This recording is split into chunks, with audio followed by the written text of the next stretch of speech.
ನಮಸ್ಕಾರ ವೀಕ್ಷಕರೇ, labours power Kannada ನ್ಯೂಸ್ಗೆ ಸ್ವಾಗತ. ನಾನು ವಿಜಯಲಕ್ಷ್ಮಿ. ಮತ್ತಷ್ಟು ಸುದ್ದಿಗಾಗಿ ನೋಡ್ತಾ ಇರಿ labours power Kannada news. Like ಮಾಡಿ, ಸಬ್ಸ್ಕ್ರೈಬ್ ಮಾಡಿ, ಶೇರ್ ಮಾಡುವುದು ಮರೆಯಬೇಡಿ. ಇವತ್ತು ಧರಣಿ ಸತ್ಯಾಗ್ರಹ 63 ದಿವಸದಿಂದ ಸತತವಾಗಿ ನಡೀತಾ ಇದೆ.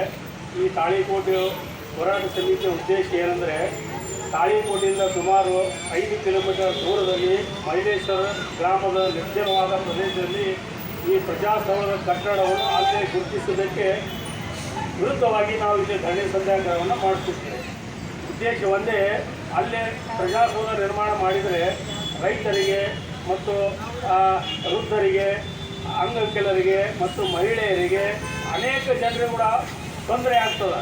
ಇಲ್ಲಿಂದ ಸುಮಾರು 5 ಕಿಲೋಮೀಟರ್ ಹೋಗಬೇಕಾದ್ರೆ ಯಾವುದೋ ಒಂದು ಆಟೋ ಹಿಡ್ಕೊಂಡು ಹೋಗಬೇಕಾದ್ರೆ 200 ರೂಪಾಯಿ ಕೊಡಬೇಕು, ಬರಬೇಕಾದ್ರೆ 200 ರೂಪಾಯಿ ಕೊಡಬೇಕು. ಈ ಒಂದು ಸಲಕ್ಕೆ 5-6 ರೂಪಾಯಿ ಖರ್ಚು ಮಾಡಿದರೆ ದುಡಿಯೋದು 300 ರೂಪಾಯಿ ಸಾಮಾನ್ಯ ಜನರು. 500 ರೂಪಾಯಿ ಖರ್ಚು ಮಾಡಿ ನಮ್ಮ ಕೆಲಸ ಮಾಡಲಿಕ್ಕೆ ಭಾಳ ಜನರಿಗೆ ತೊಂದರೆ ಆಗ್ತದೆ.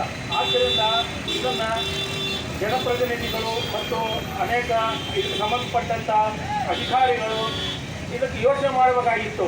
ಯೋಚನೆ ಮಾಡಿ ಪ್ರಜಾಸೌಧ ಎಲ್ಲಿ ಮಾಡಬೇಕೆಂಬುದನ್ನು ಒಂದು ಯೋಚನೆ ಮಾಡಿ ಒಂದು ಸಭೆ ಕರೆದು ತಾಳಿಕೋಟೆಯ ಪ್ರಜೆಗಳಿಗೆ, ಗಣ್ಯ ವ್ಯಕ್ತಿಗಳಿಗೆ ಮತ್ತು ಸುತ್ತಮುತ್ತ ರೈತರಿಗೆ ಕೇಳಿ ಒಂದು ಪ್ರಜಾಸೌಧ ಸ್ಥಳವನ್ನು ಗುರುತು ಮಾಡೋದಿರ್ತದೆ.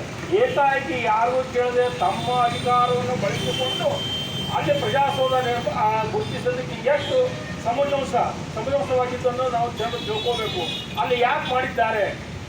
ನಾಮಕಾಸು 2 ಎಕರೆ ದಾನವಾಗಿ ಕೊಟ್ಟು ಕೋಟ್ಯಾಂತರ ರೂಪಾಯಿ ಲಾಭ ಹೊಡಿಲಿಕ್ಕೆ ಅವರು ಹಿಂಬಾಲಕರು ಮಾಡಿದ್ದ ಇದು ಕುತಂತ್ರ.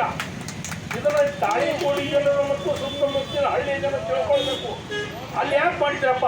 ಇಲ್ಲಿ ಜಾಗ ಇಲ್ಲ, ಸರ್ಕಾರಿ ಜಾಗ ಇದೆ, 4-5 ಸರ್ಕಾರಿ ಜಾಗಗಳದ, ಇಲ್ಲೇ ಮಾಡಬಹುದಾಗಿತ್ತಲ್ಲ. ಅಲ್ಲೇ ಮಾಡೋದು ಅವಶ್ಯಕತೆ ಏನಿತ್ತು? ಅವ್ರ ಹಿಂಬಾಲಕರ ಮಾತು ಕೇಳಿ ಇವತ್ತು ನೀವು ಕುಣಿತಾ ಇದ್ದೀರಿ.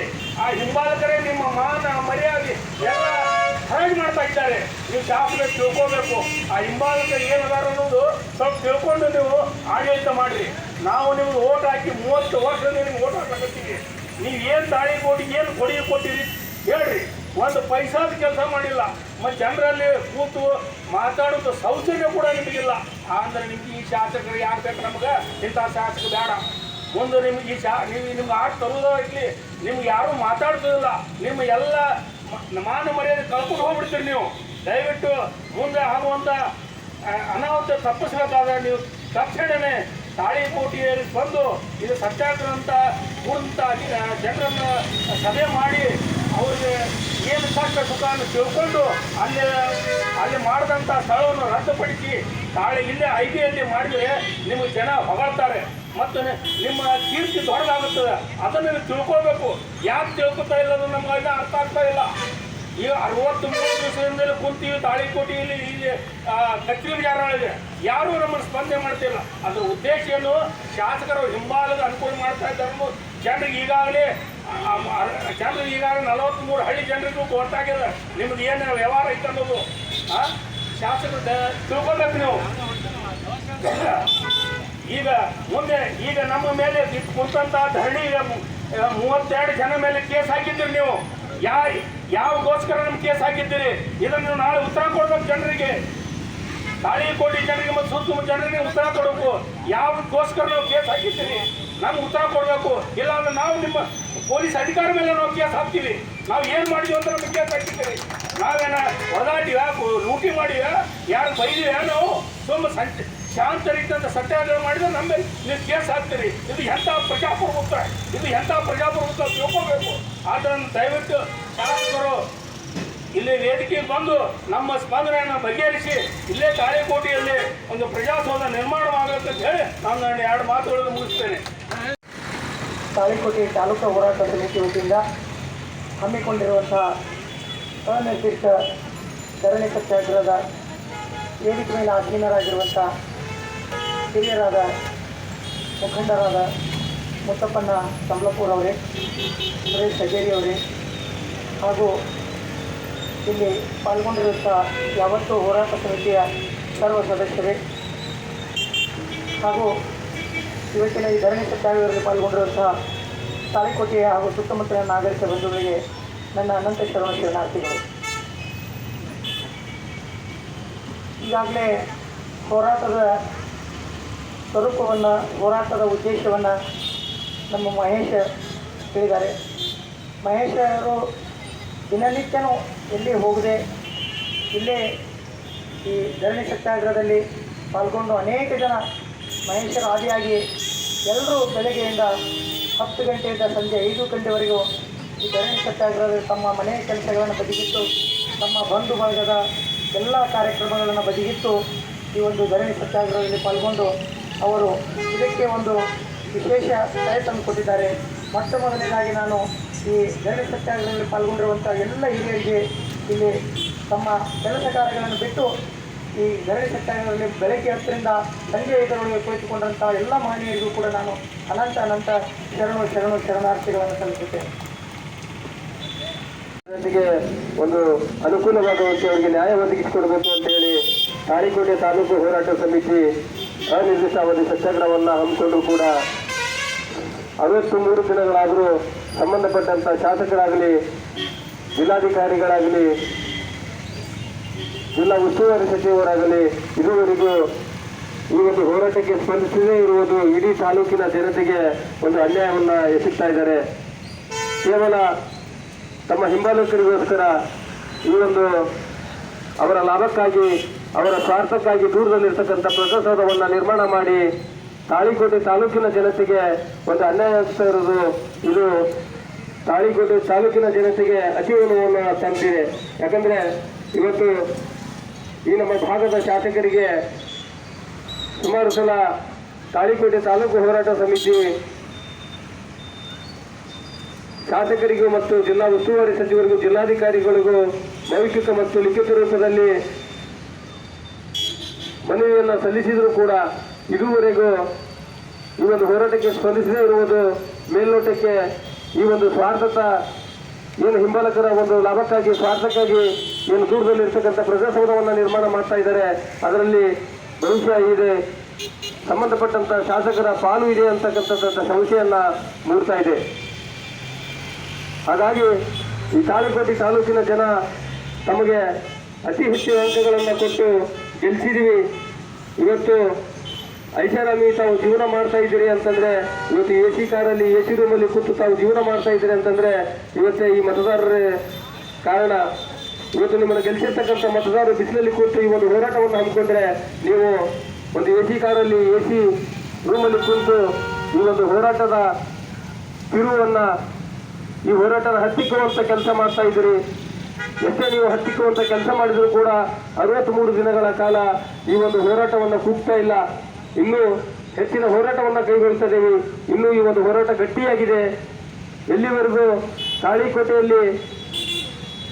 ತಾಳಿಕೋಟೆ ತಾಲೂಕು ಹೋರಾಟ ಸಮಿತಿಗೆ ಜಯ ಸಿಗುತ್ತೋ, ಎಲ್ಲಿವರೆಗೂ ತಾಳಿಕೋಟೆ ತಾಲೂಕಿನ ಜನತೆಗೆ ನ್ಯಾಯ ಒದಗುತ್ತೋ, ಎಲ್ಲಿವರೆಗೂ ತಾಳಿಕೋಟೆ ಪಟ್ಟಣದಲ್ಲಿ ಒಂದು ಪ್ರಜಾಸೌಧ ನಿರ್ಮಾಣವಾಗುತ್ತೋ, ಅಲ್ಲಿವರೆಗೂ ಈ ತಾಳಿಕೋಟೆ ತಾಲೂಕು ಹೋರಾಟ ಸಮಿತಿ ಈ ಒಂದು ಧರಣಿ ಸತ್ಯಾಗ್ರಹದಿಂದ ಹಿಂಜರಿದಲ್ಲಂತಕ್ಕಂಥ ಮಾತನ್ನು ಕೂಡ ನಾನು ಈ ಸಂದರ್ಭದಲ್ಲಿ ಹೇಳ್ತಾ, ಈ ಒಂದು ಹೋರಾಟವನ್ನು ಉದ್ದೇಶಿಸಿ ಮಾಂತೇಶಣ್ಣ ಮುರಳವರು ಮಾತಾಡಬೇಕಂತ ವಿನಂತಿಸಿಕೊಳ್ತೇನೆ. ಸಾರಿದ ಕರುಣಾಮೂರ್ತಿ ಭಗವಾನ್ ಬುದ್ಧ ಬಸವ ಅಂಬೇಡ್ಕರ್ ಅವರನ್ನ ನನ್ನ ಮನದಾಳದಲ್ಲಿ ಸ್ಮರಿಸುತ್ತಾ, ಐತಿಹಾಸಿಕ ನಗರ ತಾಳಿಕೋಟೆ ಅಂತ ಮಹಾನ್ ಪುಣ್ಯ ಕ್ಷೇತ್ರದಲ್ಲಿ ನಡೆದಾಡಿದ ದೇವರೆಂದೇ ಹೆಸರುವಾಸಿಯಾಗಿರ್ತಕ್ಕಂಥ ನಮ್ಮ ನಿಮ್ಮೆಲ್ಲರ ಆರಾಧ್ಯ ದೈವ ಶ್ರೀ ಲಿಂಗೈಕ ವಿರಕ್ತ ಮಹಾಸ್ವಾಮಿಗಳ ಪಾದಾರ್ಪಣೆಗೆ ಪಡಮಾಡುತ್ತಾ, ಇವತ್ತಿನ ದಿವಸ ತಾಳಿಕೋಟೆ ತಾಲೂಕು ಹೋರಾಟ ಸಮಿತಿ ಹಮ್ಮಿಕೊಂಡಿರ್ತಕ್ಕಂಥ ಅನಿರ್ದಿಷ್ಟಾವಧಿ ಧರಣಿ ಸತ್ಯಾಗ್ರಹವನ್ನು ಈಗಾಗಲೇ ಮೈಲೇಶ್ವರ ಗ್ರಾಮದಲ್ಲಿ ನಿಗದಿಪಡಿಸಿರುವ ಪ್ರಜಾಸೌಧದ ಸ್ಥಳವನ್ನು ಸೂಕ್ತವಿಲ್ಲದ ಕಾರಣ ಅದನ್ನು ರದ್ದುಗೊಳಿಸಿ ಸಾರ್ವಜನಿಕರಿಗೆ ಅನುಕೂಲವಾಗುವಂತೆ ತಾಳಿಕೋಟೆ ಪಟ್ಟಣದಲ್ಲಿ ಪ್ರಜಾಸೌಧ ಕಟ್ಟಡವನ್ನು ನಿರ್ಮಿಸಬೇಕೆಂದು ಒತ್ತಾಯಿಸಿ ಸತತ 63 ದಿನಗಳ ಕಾಲ ಈ ಒಂದು ಹೋರಾಟವನ್ನು ಮುಂದುವರಿಸ್ತಾ ಇದೆ. ಈ ಒಂದು ಹೋರಾಟದ ಉದ್ದೇಶ ತಮಗೆಲ್ಲರಿಗೂ ಗೊತ್ತಿರೋ ಹಾಗೆ, ತಾಳಿಕೋಟೆ ಪಟ್ಟಣದಲ್ಲಿ ಪ್ರಜೆಗಳಿಗಾಗಿ, ಪ್ರಜೆಗಳಿಗೋಸ್ಕರ, ಪ್ರಜೆಗಳ ಮಧ್ಯದಲ್ಲಿ ನಿರ್ಮಾಣವಾಗಬೇಕಾಗಿರ್ತಕ್ಕಂಥ ಒಂದು ಪ್ರಜಾಸೌಧವನ್ನು ಕೆಲವು ಸಂಬಂಧಪಟ್ಟಂಥ ಅಧಿಕಾರಿಗಳ ನಿರ್ಲಕ್ಷ್ಯತನ, ಬೇಜವಾಬ್ದಾರಿತನದಿಂದ ತಾಳಿಕೋಟೆ ಪಟ್ಟಣದಿಂದ ಸುಮಾರು 4 ರಿಂದ 5 ಕಿಲೋಮೀಟರ್ ದೂರದಲ್ಲಿರ್ತಕ್ಕಂಥ ಮೈಲೇಶ್ವರ ಗ್ರಾಮದ ಹತ್ತಿರವಿರುವ ಸ್ಥಳವನ್ನು ಆಯ್ಕೆ ಮಾಡಿದ್ದು, ಆ ಒಂದು ಪ್ರಜಾಸೌಧದ ಕಟ್ಟಡದ ಸ್ಥಳವನ್ನು ಸೂಕ್ತವಲ್ಲದ ಕಾರಣ ತಾಳಿಕೋಟೆ ಪಟ್ಟಣದಲ್ಲಿಯೇ ಒಂದು ಪ್ರಜಾಸೌಧವನ್ನು ನಿರ್ಮಾಣ ಮಾಡಬೇಕು. ತಾಳಿಕೋಟೆ ತಾಲೂಕಿಗೆ ಪ್ರಜಾಸೌಧ ತುಂಬಾ ಅವಶ್ಯಕತೆ ಇದೆ. ಆದರೆ ದೂರದಲ್ಲಿರ್ತಕ್ಕಂಥ ಪ್ರಜಾಸೌಧ ನಮಗೆ ಅವಶ್ಯಕತೆ ಇಲ್ಲ. ದೂರದಲ್ಲಿರ್ತಕ್ಕಂಥ ಪ್ರಜಾಸೌಧ ನಿರ್ಮಾಣವಾದರೆ ತಾಲೂಕಿನ ಸಮಸ್ತ ನಾಗರಿಕ ಬಂಧುಗಳಿಗೆ, ವೃದ್ಧರಿಗೆ, ಅಂಗವಿಕಲರಿಗೆ, ಮಹಿಳೆಯರಿಗೆ, ವಿದ್ಯಾರ್ಥಿನಿಯರಿಗೆ ಅನಾನುಕೂಲವಾಗುವ ಒಂದು ನಿಟ್ಟಿನಲ್ಲಿ ದೂರದಲ್ಲಿರ್ತಕ್ಕಂಥ ಒಂದು ಪ್ರಜಾಸೌಧದಲ್ಲಿ ಯಾವ ಮನೆಗಳು ಕೂಡ ನಿರ್ಮಾಣವಾಗಿರೋದಿಲ್ಲ. ನಿರ್ಜನ ಪ್ರದೇಶ ಇರೋದರಿಂದ ಅಭಿವೃದ್ಧಿಯ ನಗರ ಪ್ರದೇಶವಲ್ಲದ ಯಾವ ಬಸ್ಸಿನ ವ್ಯವಸ್ಥೆ ಕೂಡ ಇಲ್ಲ. ಹಾಗಾಗಿ ಅಲ್ಲಿ ಪ್ರಜಾಸೌಧ ಕಟ್ಟಡ ನಿರ್ಮಾಣವಾದರೆ ಮಹಿಳೆಯರಿಗೆ ಮತ್ತು ವಿದ್ಯಾರ್ಥಿನಿಯರಿಗೆ ಒಂದು ಭದ್ರತೆಯಾದಂತಹ ಒಂದು ಸೂಕ್ತವಾದಂತಹ ಸ್ಥಳವಲ್ಲ. ತಾಳಿಕೋಟೆ ಪಟ್ಟಣದಲ್ಲಿ ಒಂದು ಪ್ರಜಾಸೌಧವನ್ನು ನಿರ್ಮಾಣ ಮಾಡಬೇಕು. ಶಾಸಕರಿಗೆ ಇನ್ನೂ ಕೇಳಿಸ್ತಾ ಇಲ್ಲ. ನಮ್ಮೆಲ್ಲರ ಒಂದು ಹೋರಾಟ ಇನ್ನೂ ಹೆಚ್ಚಿನ ಪ್ರಮಾಣದಲ್ಲಿ ನಡಿಬೇಕು ಅನ್ನುವಂಥ ನಿರೀಕ್ಷೆ ಇದೆಯೇನೋ ಅಂತ ಅನ್ನಿಸ್ತಾ ಇದೆ. ಯಾಕೆಂದರೆ ಶಾಸಕರಿಗೆ ಇಲ್ಲಿಯ ಮತದಾರರ ಒಂದು ಮತದ ಋಣವನ್ನು ತೀರಿಸುವಂಥ ಕೆಲಸ ಅವರು ಮಾಡಬೇಕಾಗಿದೆ. ಯಾಕೋ ಅವರು ಮನಸ್ಸು ಮಾಡ್ತಾ ಇಲ್ಲ. ನಾವು ಎಷ್ಟೋ ಸಲ ಶಾಸಕರಿಗೆ ಖುದ್ದು ಭೇಟಿಯಾಗಿ ಕೆಲವೊಬ್ಬರು ಹೇಳಿದ್ದಾರೆ ಮತ್ತು ಲಿಖಿತ ರೂಪದಲ್ಲಿ ಕೊಟ್ಟಿದ್ದಾರೆ. ಆದರೂ ನಮ್ಮ ಶಾಸಕರೇ ಇದನ್ನು ಪರಿಗಣಿಸಿ ಈ ಹೋರಾಟಕ್ಕೆ ಒಂದು ಅಂತ್ಯವನ್ನು ಕಾಣಬೇಕು. ಪ್ರಜಾಸೌಧವನ್ನು ಎಲ್ಲರಿಗೂ ಒಂದು ಈಸಿ ಸಮೀಪ ಆಗುವ ನಿಲುಕುವ ಹಾಗೆ, ಅವರು ಬಂದು ಹೋಗುವಾಗೆ ಹೇಗೆ ಪುರಸಭೆ ಇದೆ, ಹಾಗೆ ನಮ್ಮ KEB ಇದೆ, ಯಾವ ಒಂದು ಸ್ಥಳದಲ್ಲಿ ತಾವು ಮಾಡಿದರೂ ಕೂಡ ಯೋಗ್ಯ ಅನಿಸ್ತದೆ ನಮ್ಮ ಹೋರಾಟ ಸಮಿತಿಗೆ.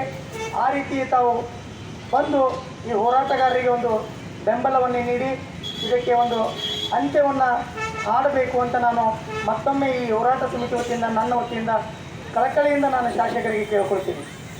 ಯಾಕಂದರೆ ಈಗ ಸುಮಾರು ದಿನಗಳು 2 ತಿಂಗಳು ಗತಿಸೋದು. ಶಾಸಕರು 2 ತಿಂಗಳು ಗತಿಸಿದರೂ ಕೂಡ ಒಂದು ಸ್ವಲ್ಪನೂ ಮನಸ್ಸು ಮಾಡದೆ ಈ ಕಡೆ ಬರ್ತಾ ಇಲ್ಲ. ಭಾಳ ನೋವಿನ ಸಂಗತಿ. ಯಾಕಂದರೆ ಈ ಥರದ ಶಾಸಕರು ಅಪರೂಪ ಸಿಗೋದು. ಎಲ್ಲ ಕಡೆ ಶಾಸಕರು ಹೆಂಗಿರ್ತಾರಪ್ಪ ಅಂದ್ರೆ ಜನಪರ ಶಾಸಕರು ಇರ್ತಾರೆ. ಜನರ ಒಂದು ಏನು ಕೆಲಸ ಕಾರ್ಯಗಳು ಮಾಡ್ತಾರ ಅದಕ್ಕೆ ಸ್ಪಂದನೆ ಮಾಡ್ತಾರೆ. ಬೇರೆ ಕಡೆ ಇಲ್ಲೇ ಸಿಂದಗಿ ಶಾಸಕರು ಭಾಳ ಕೆಲಸ ಕಾರ್ಯಗಳನ್ನು ಮಾಡ್ತಾರೆ. ತಾವೇ ಖುದ್ದಾಗಿ ಈಗ ಕೂಡ್ರಿ ಅಂದ್ರೆ ಕೂಡ್ತಾರೆ, ಜನರ ಮಧ್ಯದಲ್ಲಿ ಕೂಡ್ರಿ ಅಂದ್ರೆ ಸಹಿತ ಕೂಡೋದಿಲ್ಲ. ಯಾಕಪ್ಪ ಅಂದರೆ ಜನರು ಮುಖ್ಯಪ್ಪ, ಜನರಿಂದ ನಾನು ಆರಿಸಿ ಬಂದೀನಿ, ಅವ್ರಿಗೆ ಗೌರವ ಕೊಡ್ಬೇಕು ಅನ್ನೋದು ಆ ಒಂದು ಶಾಸಕರಾದವರಲ್ಲಿ ಒಂದು ಜವಾಬ್ದಾರಿತನ ಇರ್ತದೆ. ಹೀಗಾಗಿ ನಮ್ಮ ಈ ಧರಣಿ ಸತ್ಯಾಗ್ರಹಕ್ಕೆ ನಮ್ಮ ಶಾಸಕರು ಅಪ್ಪಾಜಿ ನಾಡಗೌಡರು ಬರದೇ ಇರುವುದು ನಮ್ಗೆ ಭಾಳ ನೋವಿನ ಸಂಗತಿ ಇದೆ. ಹೀಗಾಗಿ ಆ ಶಾಸಕರಿಗೆ ಸಂಬಂಧಪಟ್ಟ ಎಲ್ಲ ಹಿರಿಯರಾಗಲಿ, ಎಲ್ಲ ನಮ್ಮ ಕಾಂಗ್ರೆಸ್ಸಿನ ಮುಖಂಡರು ಮತ್ತು ತಾಳಿಕೋಟೆಯ ಬಂಧುಗಳು ಶಾಸಕರಿಗೆ ಒಂದು ಮನವೊಲಿಸಿ ಈ ಧರಣಿ ಸತ್ಯಾಗ್ರಹಕ್ಕೆ ಆಗಮಿಸಿ ಆದಷ್ಟು ಬೇಗನೆ ಇದಕ್ಕೆ ಒಂದು ನಮಗೆ ಜಯ ಸಿಗುವ ಹಾಗೆ ಈ ಧರಣಿ ಸತ್ಯಾಗ್ರಹವನ್ನು ಮುಂದುವರಿಸಬೇಡ್ರಪ್ಪ, ನಾನು ಯಾವ ರೀತಿಯಾಗಿ ಮಾಡಿ ನಿಮಗೆ ಅದನ್ನು ನಾನು ಮಾಡಿಕೊಡ್ತೀನಿ ಅಂತ ಭರವಸೆಯ ಮಾತನ್ನು ನಮ್ಮ ಶಾಸಕರು ಬಂದು ಹೇಳಬೇಕಂತ ನಾನು ಮತ್ತೊಮ್ಮೆ ಈ ವೇದಿಕೆ ಪರವಾಗಿ ನನ್ನ ವೈಯಕ್ತಿಕವಾಗಿ ಕೇಳಿಕೊಂಡು ನಾನು ಅವ್ರ ಮಾತು ವಿವರ ಮಾಡುತ್ತೇನೆ. ಎಲ್ಲರಿಗೂ ನಮಸ್ಕಾರ.